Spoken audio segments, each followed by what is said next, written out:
Nós vamos agora sobre o assunto também conversar com o Dr. Sérgio Pereira Diniz Botinha.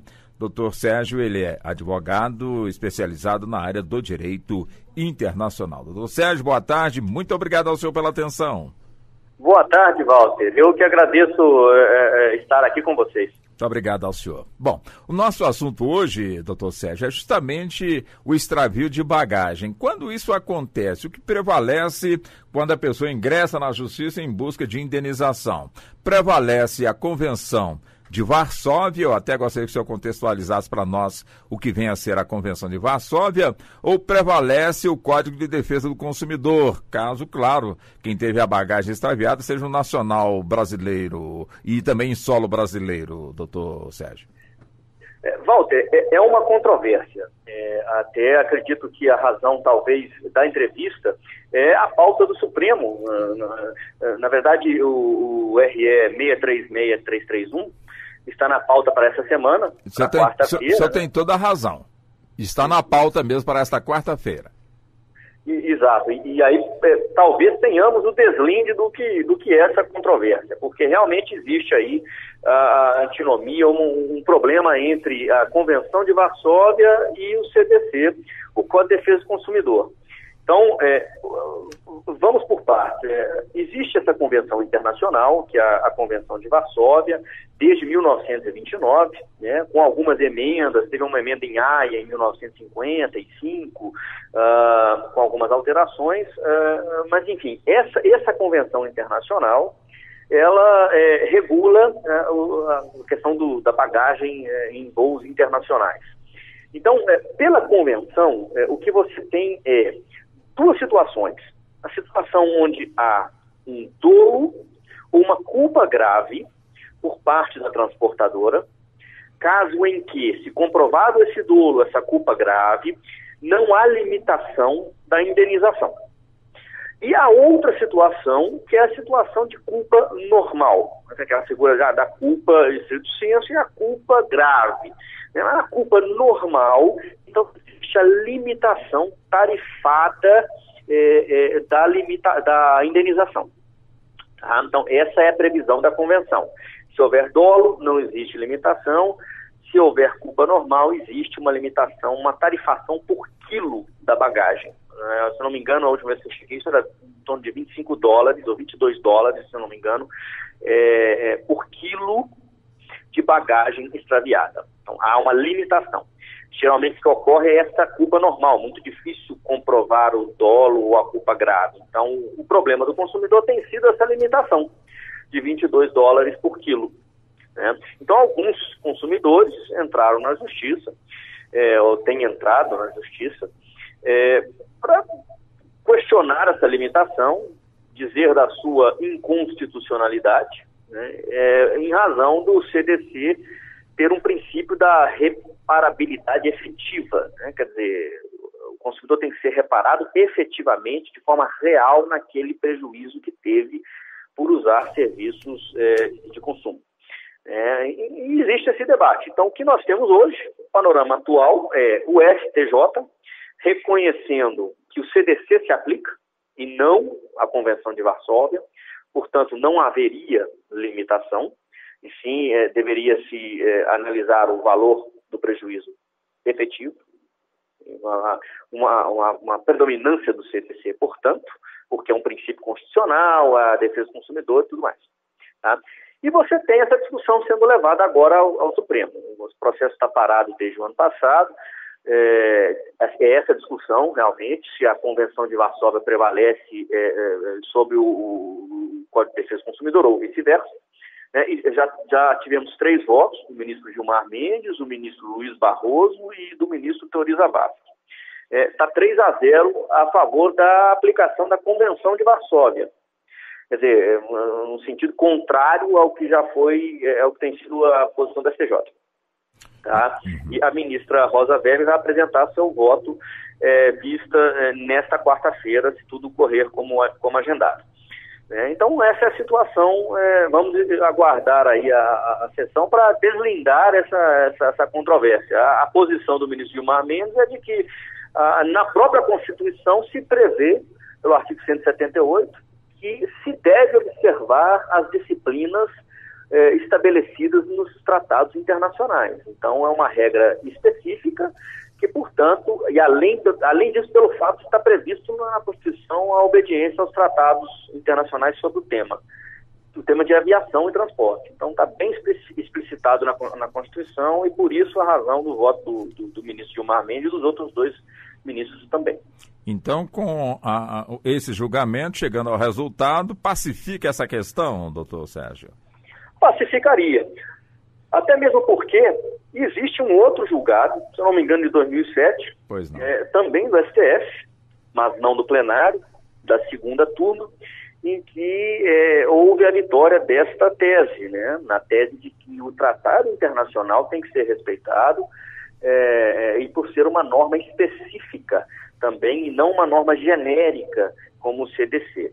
Acrescentando a isso o fato de que o artigo 178 da Constituição prevê expressamente que os tratados em matéria de transporte, os tratados internacionais, deverão ser respeitados. Então, a tendência é de que se pacifique, se continuar nessa esteira, vamos ter a vitória aí das companhias aéreas, né?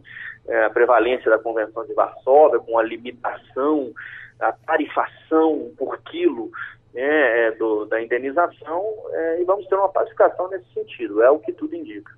Agora, se o Brasil já é há muito tempo signatário deste tratado, e claro, o nosso Código de Defesa do Consumidor é recente, tem aí pouco mais de 25 anos, alguma coisa nesse sentido, onde é que entrou realmente aí o Código de Defesa do Consumidor, já que existia essa convenção, a Convenção de Varsóvia, doutor Sérgio? Na verdade, é aquela dicotomia entre a lei especial e a lei genérica, né? Então, quer dizer, até a interpretação do ministro Gilmar é nesse sentido, quer dizer, a Convenção de Varsóvia é matéria específica. Então, o CDC não estaria derrogando a lei especial, né? Então, nesse sentido, prevaleceria a Convenção de Varsóvia. Mas no caso aqui a gente está a falar do reparo de danos, né? Ou seja, o que estava na mala sumiu.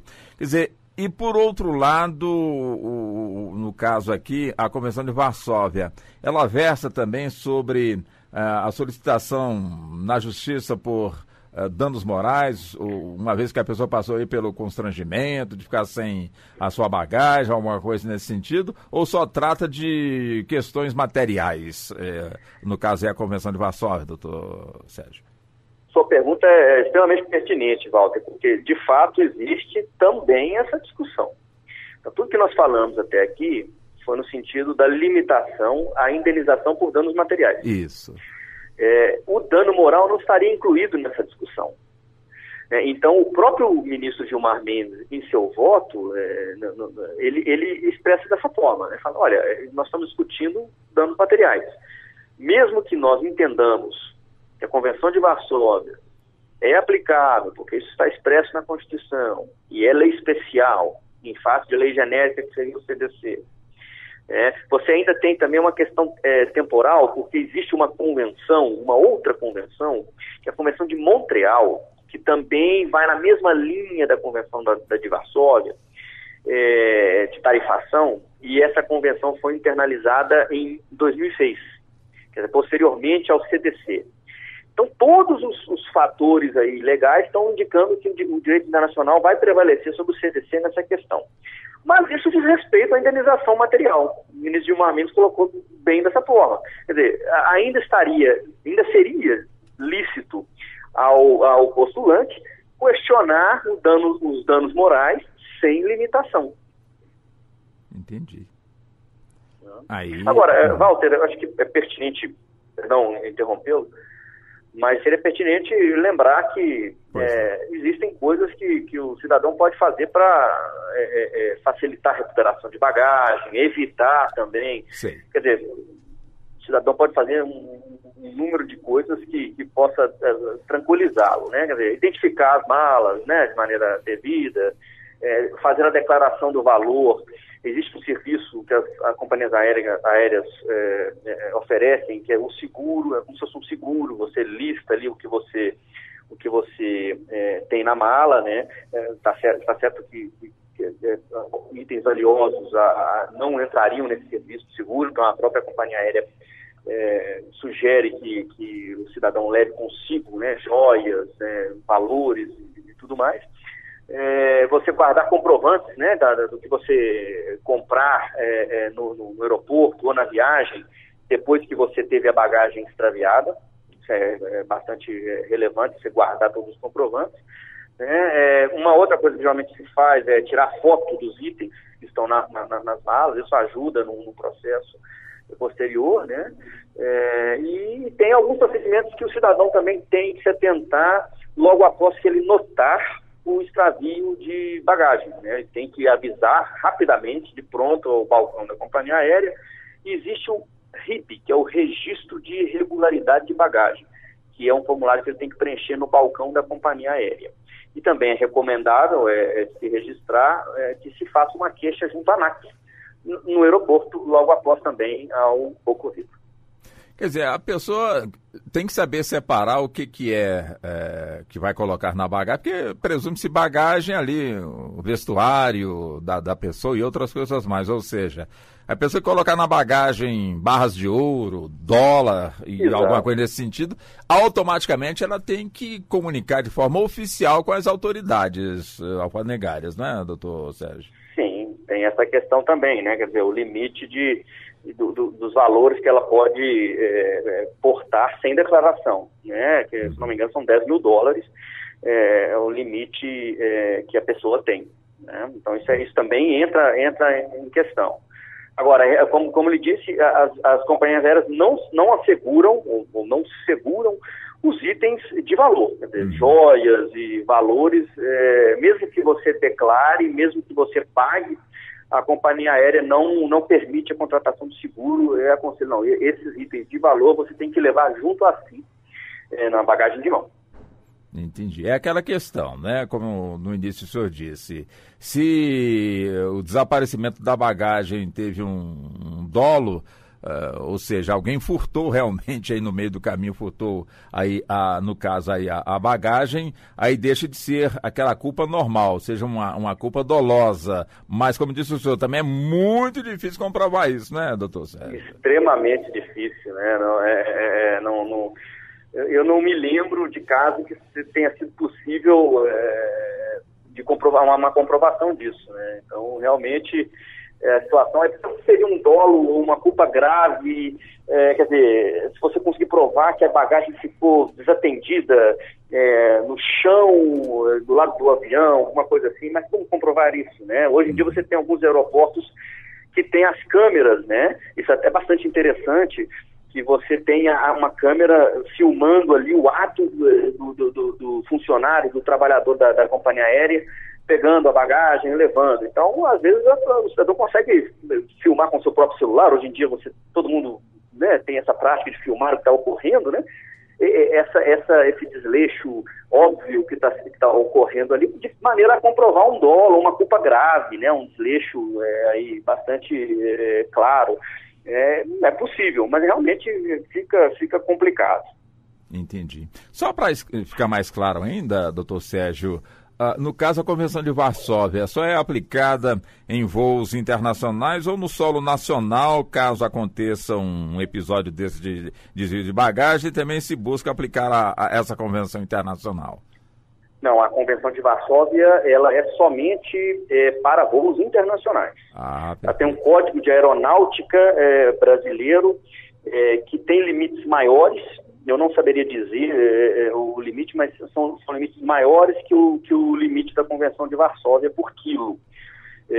Mas voos nacionais é o Código da Aeronáutica e internacionais a Convenção de Varsóvia. Só uma errata, Walter, que o limite de valor que é possível levar sem declaração é R$10.000.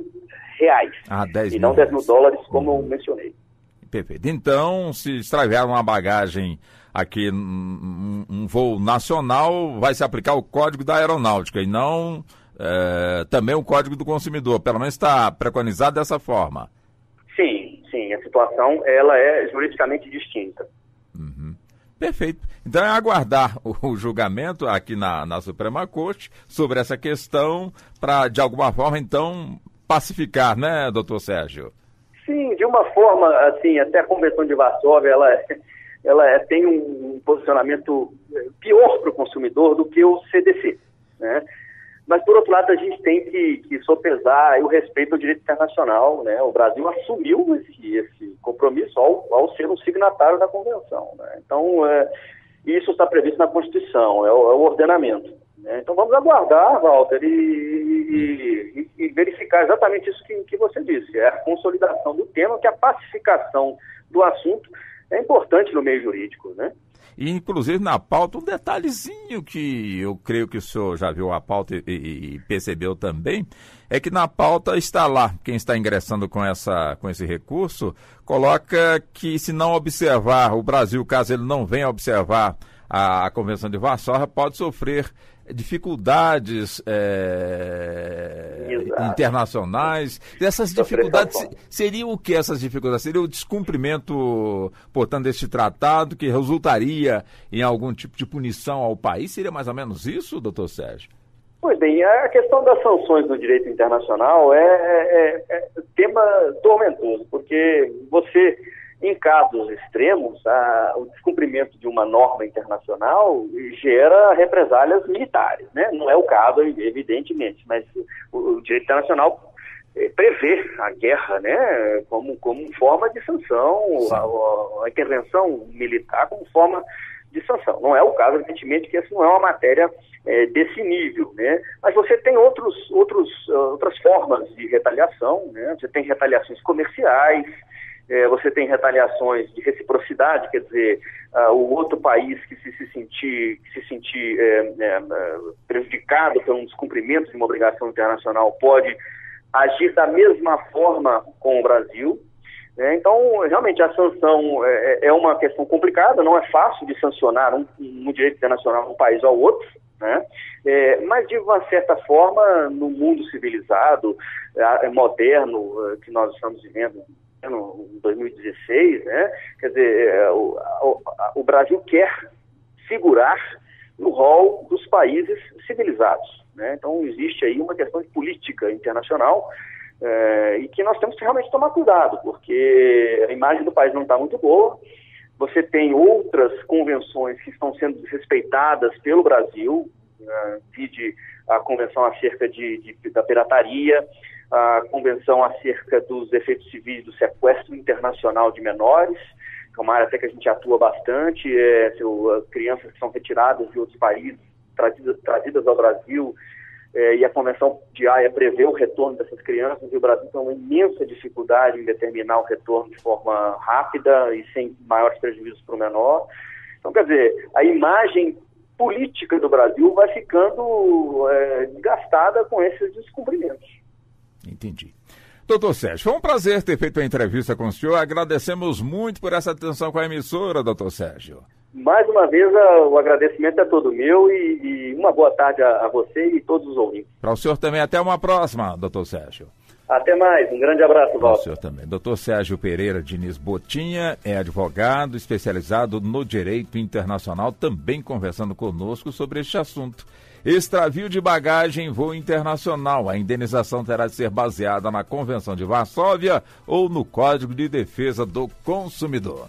É isso, são 14h58. Nós vamos abrir espaço, já que pontualmente às 15 horas, ou seja, às 3 da tarde, nós iremos ter a edição da hora e iremos acompanhar.